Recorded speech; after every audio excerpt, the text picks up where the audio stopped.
વિદ્યાર્થી મિત્રો, હું કશ્યપ આજે આપણે ધોરણ 12 સાયન્સના ભૌતિક વિજ્ઞાનનું પ્રકરણ 2 સ્થિત વિદ્યુત સ્થિતિમાન અને કેપેસિટન્સ એનો આપણે આગળના ટોપિકનો અભ્યાસ કરવાનો છે. આગળના ટોપિકમાં આપણે બાહ્ય વિદ્યુત ક્ષેત્રમાં એકાકી વિદ્યુત ભારની વિદ્યુત સ્થિતિ ઊર્જા ગણવાની છે. બાહ્ય વિદ્યુત ક્ષેત્રનો અર્થ એવો કે આ વિદ્યુત ભારને પોતાનું વિદ્યુત ક્ષેત્ર છે, જેની આપણે આમાં ચર્ચા કરવાની કે ચિંતા કરવાની જરૂર નથી. કોઈ બાહ્ય તંત્ર હશે. બાહ્ય તંત્ર એટલે માની લો કે આ કોઈ એક પ્લેટ છે, બરોબર, અનંત લંબાઈની છે. આવી રીતે હું અનંત લંબાઈ દર્શાવવા માટે આવી રીતે 3 ડોટ કરું છું. આ સાઈડ ધન વિદ્યુત ભારની પ્લેટ છે,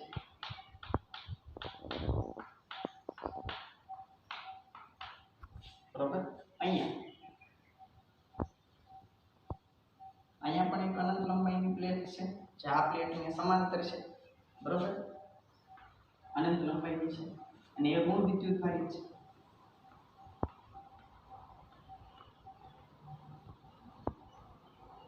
અને તમે જાણો છો કે જો આવું વિદ્યુત ક્ષેત્ર હશે, બાહ્ય તંત્ર હશે, તો વિદ્યુત ક્ષેત્ર ધન વિદ્યુત ભારથી ઋણ વિદ્યુત ભાર તરફ આ રીતે હશે.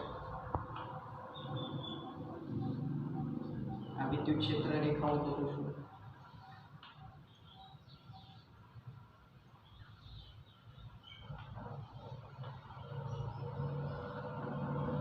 આવી રીતે હશે, બરોબર. હવે આમાં શું છે કે અહીંયા કોઈને આવી આપણે યામાશ પદ્ધતિ પસંદ કરીએ કે જેની x અક્ષ વિદ્યુત ક્ષેત્રના સમાંતર હોય. આપણી x અક્ષ થશે અને y અક્ષ કહી દઈએ. આ જે ગોળાના લંબ અક્ષને આપણે શું કહી દઈએ? z અક્ષ, બરોબર. અહીંયાથી r જેટલા સ્થાન સદિશ, r જેટલા સ્થાન સદિશ ધરાવતું કોઈ બિંદુ p છે, જ્યાં એક સ્મોલ q વિદ્યુત ભાર પીડ્યો છે. તો આ એકાકી વિદ્યુત ભાર, એકલો કોઈ સિંગલ વિદ્યુત ભાર છે, બિંદુવત વિદ્યુત ભાર છે, અને આ ક્ષેત્ર છે જે આ e સદિશ આ ક્ષેત્ર છે એ બાહ્ય ક્ષેત્ર થયું, બરોબર. કારણ કે આ બાહ્ય કોઈ તંત્ર વડે ઉત્પન્ન થયેલ વિદ્યુત ક્ષેત્ર છે, બરોબર. તો આ બાહ્ય ક્ષેત્રમાં આ એકાકી વિદ્યુત ભારની આપણે શું ગણવાની છે? વિદ્યુત સ્થિતિ ઊર્જા ગણવાની છે. હવે આ સ્મોલ q ની p વિદ્યુત સ્થિતિ ઊર્જા શું થશે? તો કે અનંત અંતરેથી સ્થિતિ ઊર્જાની વ્યાખ્યા આપણને યાદ છે, બરોબર, કે આ સ્મોલ q વિદ્યુત ભારને અનંત અંતરેથી અહીંયા p બિંદુએ લાવવા આ વિદ્યુત ક્ષેત્ર વિરુદ્ધ કરવું પડતું જે કાર્ય હશે એને શું કહેવાશે? આ બિંદુએ સ્મોલ q વિદ્યુત ભારની સ્થિતિ ઊર્જા કહેવાશે, બરોબર. તો એ આપણે ગણવાની છે. આ સ્મોલ q વિદ્યુત ભારની સ્થિતિ ઊર્જા ગણવાની છે. બીજો એક ખાસ ખ્યાલ એ રાખવાનો છે કે જ્યારે તમે સ્મોલ q ને અહીંયા લાવો, બરોબર, તો આ જે બાહ્ય તંત્ર છે એ જે બાહ્ય ક્ષેત્ર ઉત્પન્ન કરે છે એ તંત્રમાં દખલ પહોંચવી જોઈએ નહીં. અને એની માટે તમને ખ્યાલ છે આપણે શું કરીએ છીએ? તો સ્મોલ q ને શક્ય તેટલો નાનો લેવાનો, બરોબર, અથવા બાહ્ય તંત્ર હોય, બાહ્ય તંત્ર એટલે આ ધન વિદ્યુત ભાર ને ઋણ વિદ્યુત બાહ્ય તંત્ર છે તેને અજ્ઞાત બળો વડે જકડી રાખવાનું.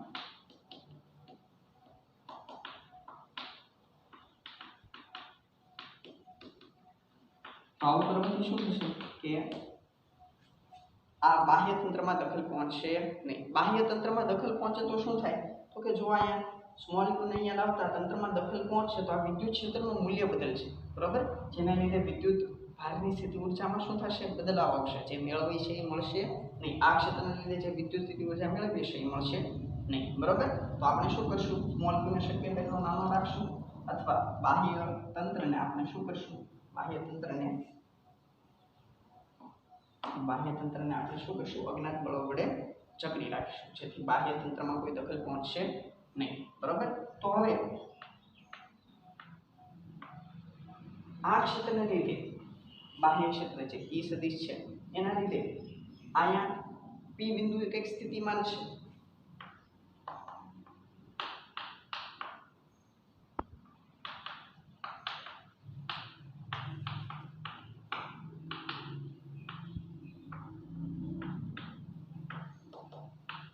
એને આપણે vr કહી દઈએ. r અંતરે સ્થિતિમાન છે અને શું કહી દઈએ? vr. આ શું છે? p બિંદુ સ્થિતિમાન છે. હવે આપણે શું ગણવાનું છે? સ્મોલ q વિદ્યુત ભારને અનંત અંતરેથી p બિંદુએ લાવવા બાહ્ય બળ વડે વિદ્યુત બળ વિરુદ્ધ કરવું પડતું કાર્ય. તો સ્મોલ q વિદ્યુત ભારને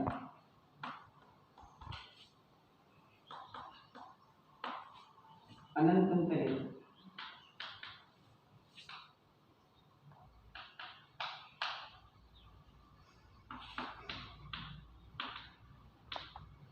P બિંદુએ લાવો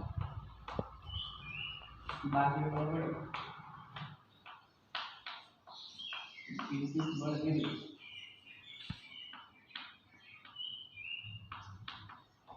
કરવું પડતું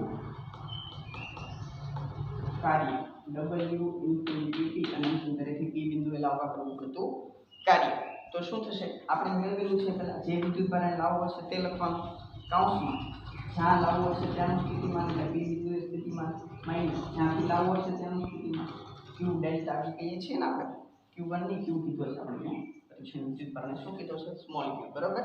તો સ્મોલ q ને અનંત અંતરેથી P બિંદુએ લાવવા કરવું પડતું કાર્ય અને શું મળશે Q P બિંદુએ સ્થિતિમાન આપણે VR વડે દર્શાવ્યું છે VAR માઈનસ અનંત અંતરે સ્થિતિમાન શું થશે શૂન્ય થશે. અને જે આ કાર્ય છે બરોબર બાહ્ય બળ વડે વિદ્યુત બળ વિરુદ્ધ કરવું પડતું કાર્ય એ શું છે સ્મોલ q વિદ્યુતભારની P બિંદુએ સ્થિતિ ઊર્જા બરોબર. તો આ કાર્ય એ સ્મોલ q માં સ્થિતિ ઊર્જા સ્વરૂપે સંગ્રહ પામશે